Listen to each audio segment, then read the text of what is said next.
आपण आता आहोत उरण तालुक्यातील सारडे गावाच्या माळ रानावर। खरं तर माळ रान म्हणणं हे फार चुकीचं ठरेल, कारण या ठिकाणी तयार झालंय एक ऑक्सिजन पार्क, नैसर्गिक ऑक्सिजन पार्क, जे मानवाने बनवलेलं आहे। नैसर्गिक जरी म्हटलं असलं तरी ते माणसांनी बनवलेलं आहे, मानव निर्मित आहे। आपण ह्या ऑक्सिजन पार्कची आज माहिती घ्यायची आहे, घेऊया। आणि ही माहिती घेऊन कशा प्रकारे हे नंदनवन खुलवण्यात आले आणि किती मेहनत घेण्यात आली आहे हे आपण पाहणार आहोत। आता सध्या जर बघाल तर आपण ह्या झाडांच्या गर्दीमधून हे जे ऑक्सिजन पार्कचा हा बोर्ड दिसतोय, हा आहे कोमनादेवी ऑक्सिजन पार्क। हा उरण तालुक्यातील सारडे या गावामध्ये हे कोमनादेवी ऑक्सिजन पार्क आहे। माझ्या मागे जर बघाल तर ही सगळी झाडं जी आहेत ही वनराई आहे। ही वनराई 10 वर्षाची मेहनत आहे। नागेंद्र म्हात्रे यांच्या संकल्पनेतून तयार झालेली ही वनराई आहे। हे संपूर्ण हे जे माळरान होतं, या माळरानावरती फळझाडं असतील, फुलझाडं असतील किंवा औषधी वनस्पती असतील यांची लागवड केलेली आहे। तर हे पार्क तयार करण्यासाठी लोकसहभागामधून अशा प्रकारचे पाळणे असतील म्हणा, किंवा हे टेबल असतील, लाकडी टेबल असतील, कॉन्क्रीटचे टेबल असतील, किंवा आणखी इतर काही ज्या गोष्टी असतील, बांबू हट असेल, किंवा या ठिकाणी गणपतीची मूर्त जी आहे ती मूर्त बसवण्यात आली, जेणेकरून या पार्कमध्ये येणाऱ्याला प्रथम दर्शन हे देवबाप्पांचं होईल आणि त्याच्यानंतर हे पार्कचा अनुभव घेतील, निसर्गाचा अनुभव घेतील आणि या निसर्गातल्या इतर प्रजातींचा ज्याच्यामध्ये फुलपाखरं असतील, काही पक्षी असतील, निरनिराळ्या नवनवीन येणारे या फळझाडांवरती असणारे पक्षी असतील, यांचा आनंद घेता येईल। त्याचप्रमाणे या ठिकाणी हे पार्क तयार केल्यानंतर गेली 10 वर्ष ही मेहनत घेतल्यानंतर हे तयार झालेलं पार्क आता नक्कीच फळाला आलेलं आहे। आणि ह्या पार्कमधून आता पर्यटक संख्या वाढायला लागली। नुसती पर्यटक संख्याच नाही तर वनस्पती तज्ज्ञ, वनस्पतींचा अभ्यास करण्यासाठी किंवा पक्षीप्रेमी असतील किंवा निसर्गप्रेमी, छायाचित्रकार आणि आता तर प्री वेडिंगसाठी सुद्धा या ठिकाणी जी काही गर्दी आहे ती यायला लागली आहे। या ठिकाणी अनेक वस्तू बनवलेल्या आहेत। आपण हे बघाल तर ही आहे सेल्फी फ्रेम। अशा प्रकारचे म्हणजे आत्ताच्या आधुनिक युगातील आधुनिक मुलांसाठी किंवा तरुणाईसाठी सुद्धा अशा प्रकारचे ज्या काही उपाययोजना आहेत किंवा जे काही संकल्पना आहेत, या संकल्पना तयार करण्यात आलेल्या आहेत। ह्या सेल्फी फ्रेमच्या माध्यमातून सेल्फी घेता यावी ह्या ठिकाणी असाच प्रयत्न होता। तर या दगडांवर बघाल तर पक्षी असतील किंवा प्राणी असतील, या प्राण्यांचे सुद्धा चित्र रेखाटलेली आहेत। आणि हे जे पार्क आहे, या पार्कला जिवंतपणा यावा यासाठी ही चित्र रेखाटलेली आहेत। आणि या चित्रांच्या माध्यमातून हे पार्क आणखीनच जीवित केलं गेलं आहे। आणि त्यामुळे हे कोमनादेवी ऑक्सिजन पार्क आता पर्यटकांमध्ये सुद्धा महत्त्वाचं ठरत आहे।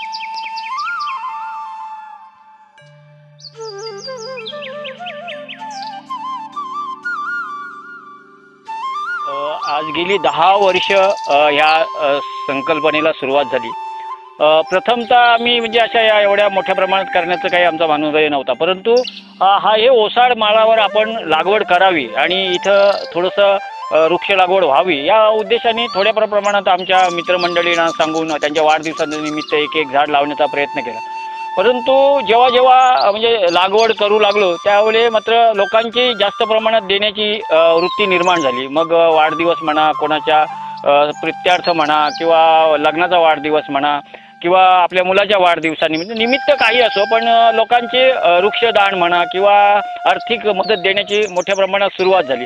आणि ज्यावेळी ही झाडं थोड्या प्रमाणात मोठी झाल्यानंतर आमच्या डोक्यात अशी संकल्पना आहे की आपण आता ही झाडं मोठी झालेली आहेत आणि थोड्याफार प्रमाणात लोक इथे येऊ लागले, त्यानंतर त्याचं नामकरण आम्ही एका आपल्या आमदारांच्या हस्ते कोमनादेवी ऑक्सिजन पार्क हे नामकरण केलं। आणि त्यानंतर मात्र पर्यटक वाढू लागले, लोकही वाढू लागली, आर्थिक मदतही येऊ लागली. अनेक प्रकारची लोक इथं येतात. अशा प्रकारचे पर्यटन स्थळ निर्माण करण्याचा मनोदय आमचा आहे.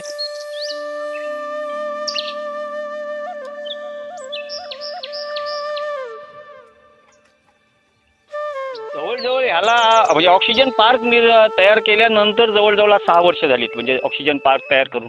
परंतु एक डोक्यात संकल्पना आली, जर लोक आपल्याला वृक्षदान, कारण पहिले झाडच मिळत नव्हती किंवा आर्थिक मदत ही कमी प्रमाणात मिळत होती, मग नवीन प्रकारची एक संकल्पना, एक कुटुंब एक झाड, अशा प्रकारची संकल्पना राबवायला गेलो. कुटुंबाचं एक झाड द्या आणि ते लागवडीसाठी तुम्ही या, आणि मग त्याच्यासाठी एक वार निवडायचो.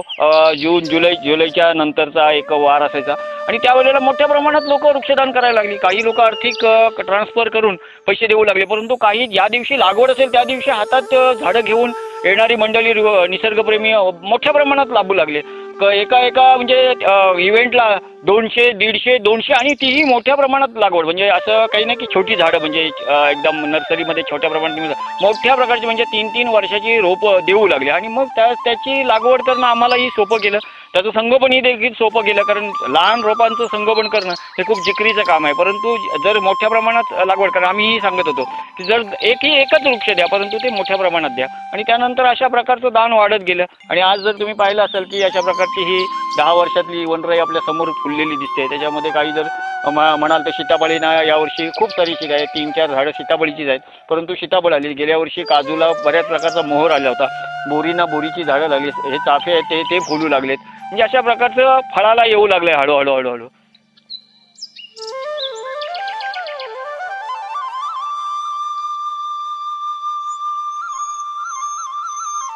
ह्या नंदनवन फुलवल्यानंतर पर्यटक मोठ्या प्रमाणात येऊ लागले, निसर्गप्रेमी येऊ लागले. त्यानंतर मग इथे बसण्यासाठी अशा काही प्रकारची व्यवस्था नव्हती. मग बसण्यासाठी सिमेंटचे बेंच म्हणा, लाकडी बेंच म्हणा, त्याच्यानंतर वरती जर पाहिलात आपण तर बिअरच्या बॉटलपासून बसण्यासाठी एक कल्पक योजनेतून एक बेंच बनवलेला आहे.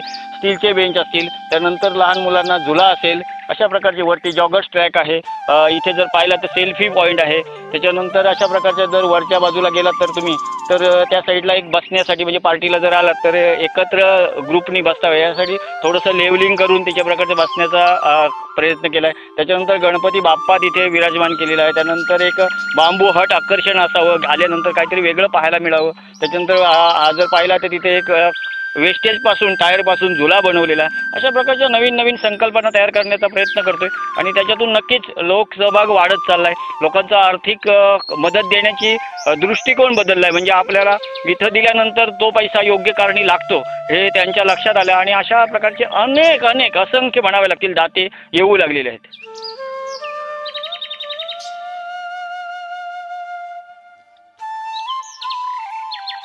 मी आज इकडे फोटो काढायला आलेलो. मला कळलं की इथे बरीच आता झाडं जशी लागवड केलेली आहेत त्याच्यावर अनेक बटरफ्लायची स्पीशीज वगैरे येतात, तर मी त्याचे फोटो काढायला आलेलो. आल्यावर बघितलं तर खरंच इथे खूप चांगले बटरफ्लायची वगैरे स्पीशीज आहेत. मी खूप चांगले फोटो पण काढले आणि खूप चांगला असा अनुभव भेटला मला फोटो काढून आणि खरंच खूप चांगलं.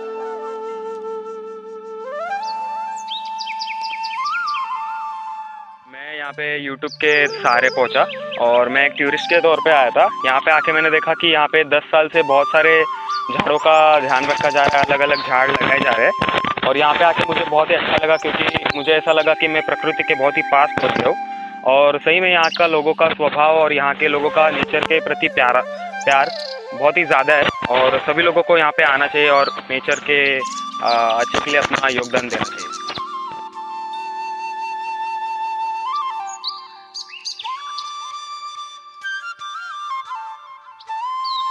हे तयार करत असताना आपण जर पाहिलं तर सर्वात मोठं विध्वंसक कार्य म्हणजे वणवा हा नैसर्गिकरित्याही लागतो आणि जाणून बुजूनही लावला जातो.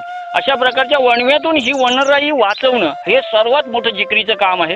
आणि जवळजवळ गेली 5 वर्ष ह्याचं एकदम असं बारीक नियोजन करून आम्ही हे सक्सेसफुल करण्याचा प्रयत्न केला. म्हणजे दीपावली आधीच लागणारा जो वणवा आहे तो कसा थांबवता येईल किंवा त्यापासून ही झाडं कशी वाचली जातील यासाठी ग्रास कटर असेल किंवा मजूर असतील, महिला मजूर असतील, यामार्फत जास्तीत जास्त झाडांच्या बाजूला वाढलेलं जे गवत आहे ते गवताची काढून कटिंग करून त्याच्या बाजूला त्याचं करून त्या जर लागलाच वणवा तर त्यापासून ते झाड सेफ्टी कशी राहील यासाठी खूप अथक परिश्रम करावे लागले.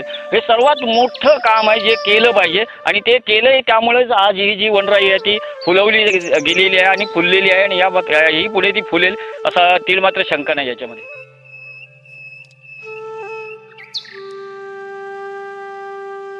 नक्कीच पर्यटन स्थळ झाल्या कारणाने अनेक प्रकारचे लोक येऊ लागेल. जास्तीत जास्त जर म्हणा तर पावसाळ्यात मोठ्या प्रमाणात ओढा पर्यटकांचा दिसतो. त्यासाठी खास करून छायाचित्रणासाठी लोक येतात. मग झरा असेल तिथे डोहा असेल अंतर, त्याच्यानंतर या दगडांवर काढलेले जे चित्र आहेत त्यांची ते छायाचित्रण असतील. अशा प्रकारचे छायाचित्रण करण्यासाठी लोक येऊ लागलीत, पर्यटनाचा आस्वाद घेण्यासाठी. त्याच्यानंतर काही फुलं असतील, फळं असतील किंवा त्याच्यामध्ये पक्षी असतील, फुलपाखरं असतील, अशा प्रकारचे ते पाहण्यासाठी पर्यटक आणि फोटोग्राफर्स खास करून त्याच्यामध्ये येऊ लागलेले आहेत. याचा मला सार्थ अभिमान आहे.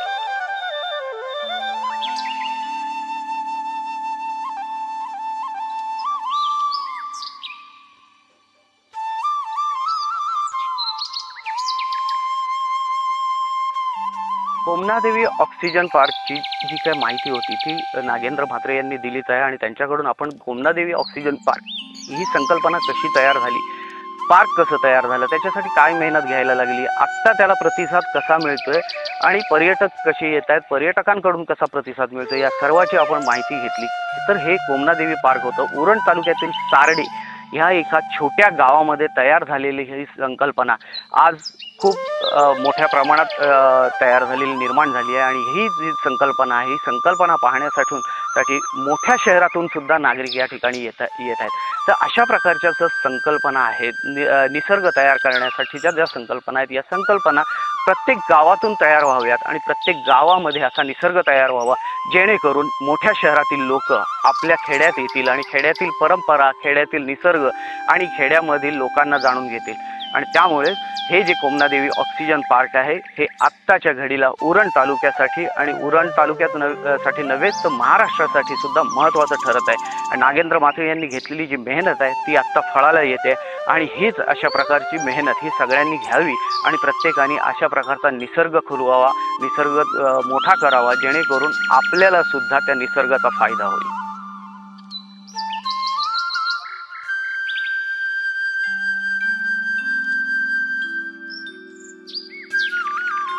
महाराष्ट्रातील सर्व जिल्ह्यातील ताज्या घडामोडी जाणून घेण्यासाठी नवराज्य चॅनलला सबस्क्राईब करा आणि दाबा बेल आयकॉन.